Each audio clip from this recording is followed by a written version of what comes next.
Good evening and namaskar. I am Ajit Kumar Jha, the editor of the Public Global and the CEO of Power Pixar. And today we are going to start our video with the US attack on Iran.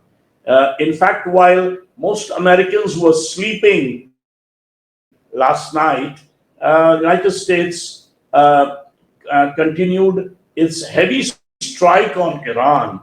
One of the targets or the main target of the Americans was Fordo, a uranium enrichment plant hidden in the remote mountainside that is vital to Iran's nuclear ambitions. We do not yet know the full scale of the damage at the facility. One or two messages that came from Iran kind of pointed out that the damage is not enough. But the US bombardment of Iran has been aimed precisely at, as I said, Fordo, number one, number two, Natanz, and number three, Isfahan. All these three are nuclear sites of Iran. Now, why did the US join this sort of Israeli attack on Iran? One main reason being argued by experts is that the Israelis did not have the firepower to attack Fordo because Fordo, as I pointed out, is hidden inside a remote mountainside, fairly deep inside, and the Israelis do not have that kind of firepower, as I said, to reach the bottom and sort of destroy the entire facility at Fordo. So they requested the Americans to join, and Donald Trump, initially it seemed he was mulling over whether he should attack Iran or not, because since January, when he became president, he kept arguing that somehow the Iranian nuclear or uranium enrichment ambitions were largely peaceful, that they were not trying to make bombs. But at the same time, when Israel carried on in the last 1 week, you know that Israel has been devastating Iran. Of course, Iran is also hitting back, and there has been some deaths in Israel, but much more in Iran, in hundreds, 400 or 500. The numbers keep changing in Iran. In Israel, the number of deaths reported was under 50, initially 24.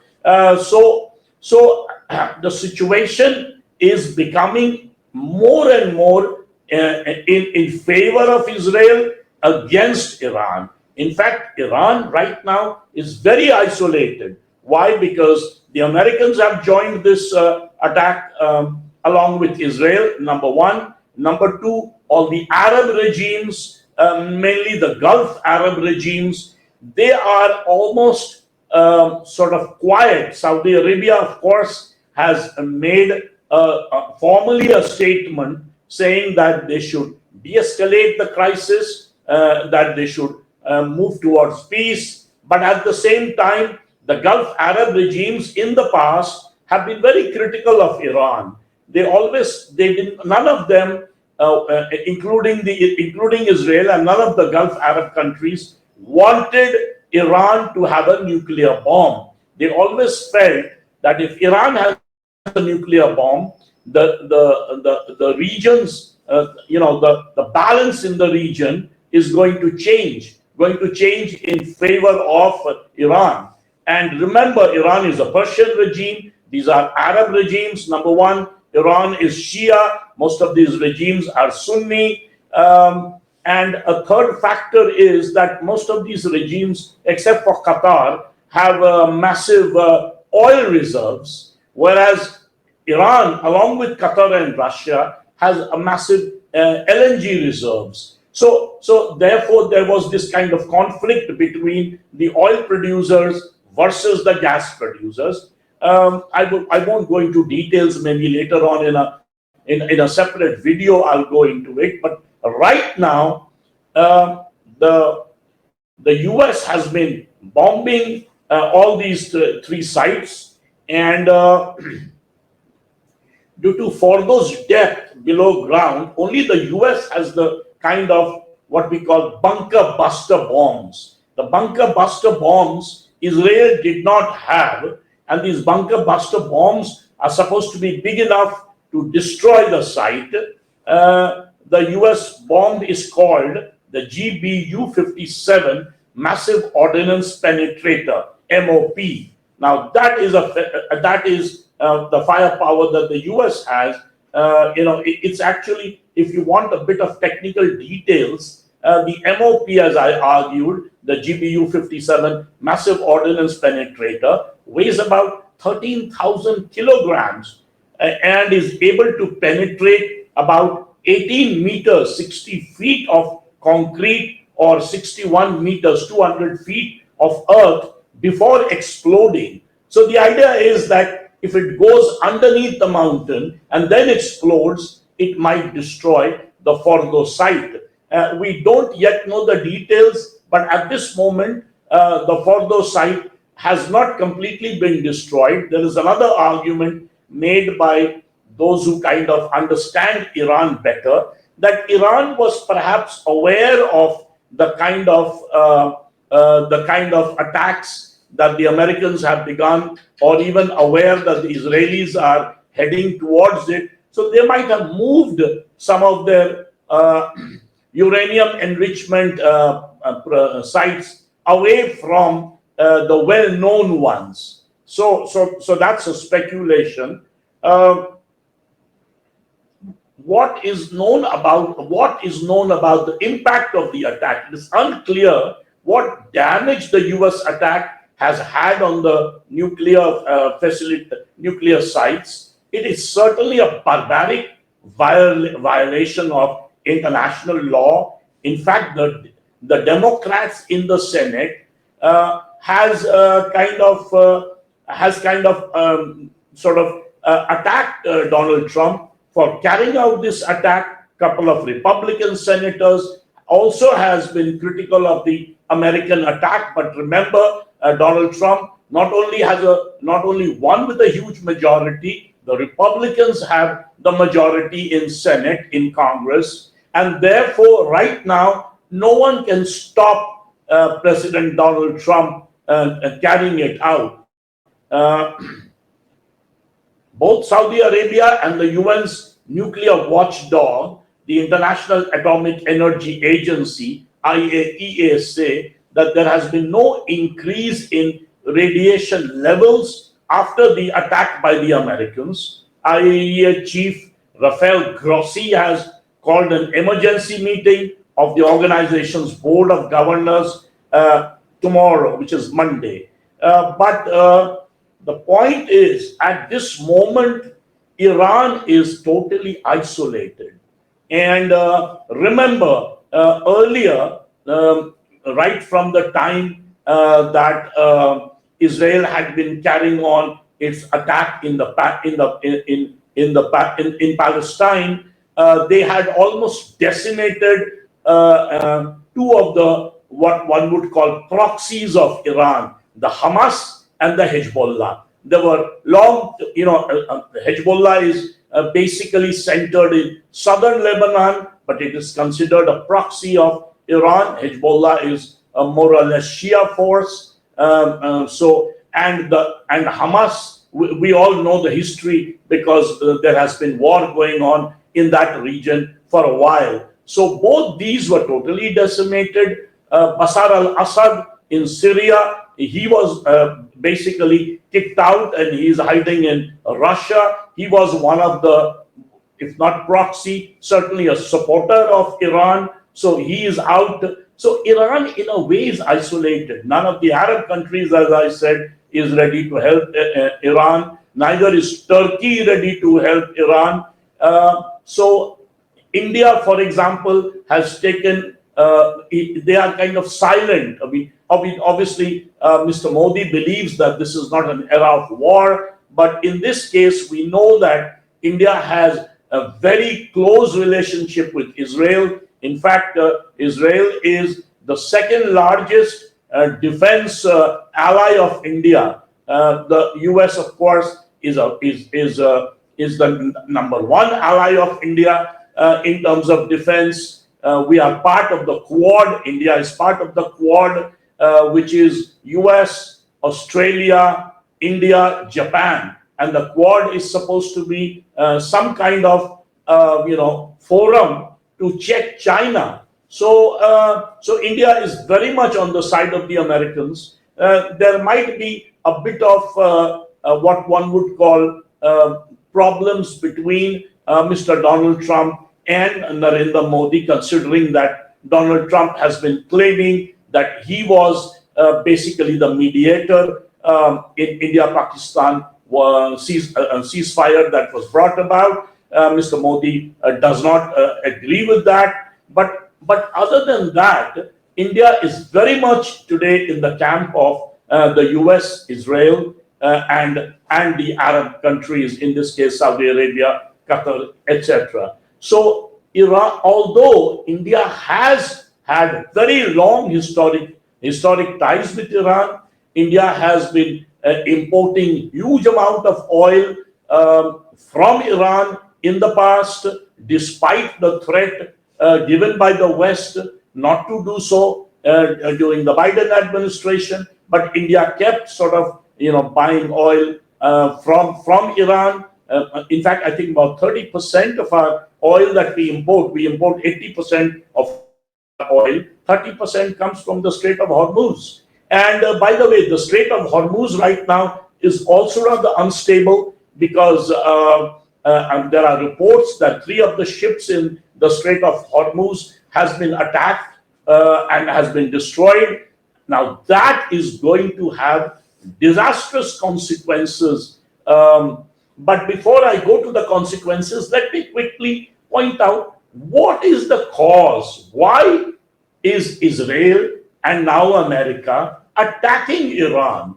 I'll quickly run past a few causes. One, both Israel and now US, they believe that Iran's nuclear enrichment, uranium enrichment program is going at a very fast pace, and that Iran is planning to make the nuclear bomb. And in fact, the experts argue that Iran has enough uranium with them, and that they can, within 3 months, make 9 to 12 atomic nuclear bombs. So that is one reason given by Israel. Israel, remember, is also a nuclear power, although officially it has not declared so. America, of course, we know, is the leading nuclear power in the world. So these are, but of course, Iran is a signatory to the NPT, the Non-Proliferation Treaty. So their argument, Israeli and the American argument, is how come, if you are a signatory to NPT, how can you have nuclear ambitions in terms of building bombs? So therefore, that's number one reason. But I think there is one more ulterior reason, and that is both the US and Israel, and in this case, I would argue, even the European powers, they want a regime change in Iran. I think most people do not trust Ayatollah Khamenei, the supreme leader of Iran. They want to get rid of him, and maybe they want to bring either another cleric or they want to bring someone who is more amenable to the West, maybe an Iranian who lives abroad. I mean, there has been stories about one of the nephews of Ayatollah Khamenei who is critical of Ayatollah Khamenei, who lives in France. He has made statements about, getting rid of Ayatollah Khamenei. So maybe him, maybe someone else. But we don't yet know of an organized political force within Iran that might replace Ayatollah Khamenei immediately. But of course, a lot will depend on how far Iran is damaged. I mean, this is just the first series of bombings, as I said, on the 3 nuclear sites of Fordo, Natanz, and Isfahan. But obviously, the Americans are not going to end there. If Iran doesn't surrender, if Ayatollah Khomeini doesn't surrender, because remember, Donald Trump had in a message said, "Oh, we know where you are hiding. We have enough intelligence which tells us where you are hiding. If we want, we can kill you." In fact, that was a direct threat, and that was an open message that the Americans want a regime change. So, number one, they want end of nuclear ambitions of Iran. Number two, they want a regime change over there. And as I said, a third reason is the fact that all the Arab states in that region, they do not want, in this case, they certainly don't want a nuclear Iran.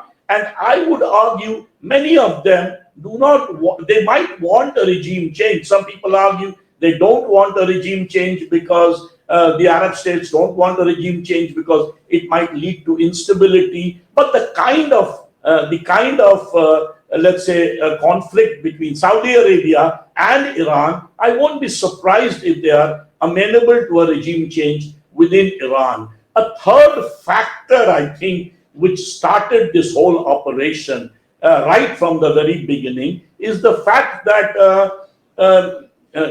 Benjamin Netanyahu, the leader of Israel, was actually he has been carrying on for a long period as the head of Israel, but he was about to lose an election. He knew that most of the opinion polls had suggested that he was about to lose the elections. So the only way Netanyahu can continue in power in Israel was to go for, first of all, attack Palestine, and we know what has happened there. They basically has decimated the entire of Palestine, the Gaza, etc. And now the next step is attacking Iran. Is only a state of war can keep Netanyahu powerful, because it kind of unites all the forces within Israel. It kind of brings out what one would call a muscular nationalism within Israel. So Ehud Barak and other Israeli leaders who are critical of Netanyahu, they are also quiet on this issue at this moment.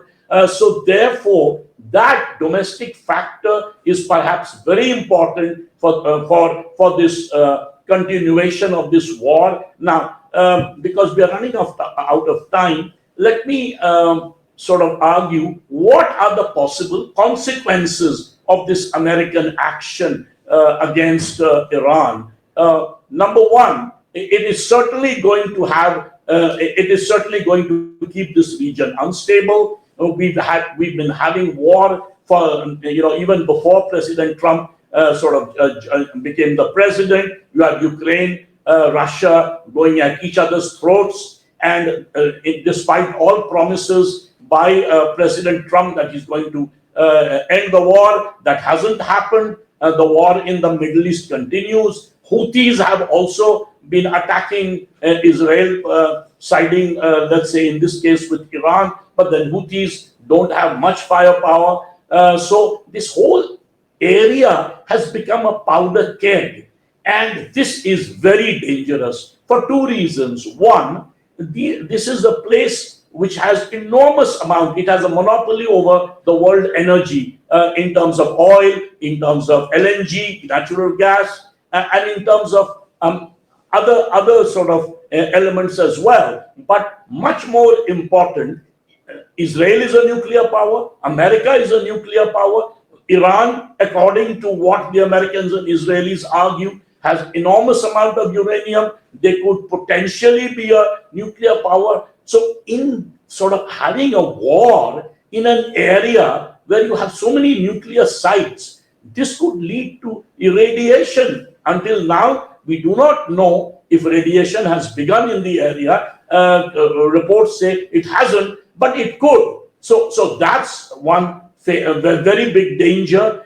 And finally, oil. I mean, the entire oil and gas in this region they could have the impact could be on oil prices. In fact, some some experts speculate that oil prices could move up to $120 or $150, and that will have a massive impact on the global economy. I mean, countries like India, which imports oil, for us, it is going to be, a big crisis. And you cannot keep switching sides because, as I said, 30% of our oil comes from the Strait of Hormuz. So this is the other problem. Finally, all economic data points out that America was sliding towards a recession. The situation in Europe is no better, and all these wars going on right after almost 2.5 years of the Corona crisis, the major sort of COVID-19 crisis. This is going to move the world towards a global recession, and so we have war going on, which are uncontrollable, which can lead to a nuclear blast, or it could lead to something worse. And then at the same time, we have the global economy unable to take all this kind of crisis. So we have this double whammy of serious negative economics and negative security threat all around the world. This is a region, if one will remember, this is the region in 1914 in Sarajevo, the murder of the prince led to the First World War beginning. The big question in the mind of people, and by the way, Putin has pointed that out, President Putin of Russia, and others have also speculated that this whole situation could lead to a nuclear war, could lead to a third world war. And somehow these major players are not realizing, or they are so much involved in their own selfish interests that they don't see it. And forget morality, just simple politics, just simple stability in the world is becoming a rare commodity. And if this continues, we don't know where we are heading. Anything could happen, as I said. Maybe it could lead to another third world war. I'll end here, and I will keep sort of updating you on this war situation that is going on with the US bombardment of Iran and Israeli missile attacks on Iran. One last point. The only way to resolve this crisis is, at this moment, I feel, if China and Russia steps in. We have seen some signs, very weak signs. One Chinese Communist Party official saying, well, if Israel has big players on its sides, so will Iran. And obviously they mean China. But visibly, nothing, China has done nothing to try to stop this situation. Everyone is talking about in formal terms. People are saying, oh, this is uncalled for, this shouldn't have happened, this is reprehensible. But in concrete terms, no big player has come to stop Donald Trump and Benjamin Netanyahu from carrying on this total destruction of Iran. And that is a big tragedy. I'll end here. Thank you very much. We'll make many more such videos. Bye.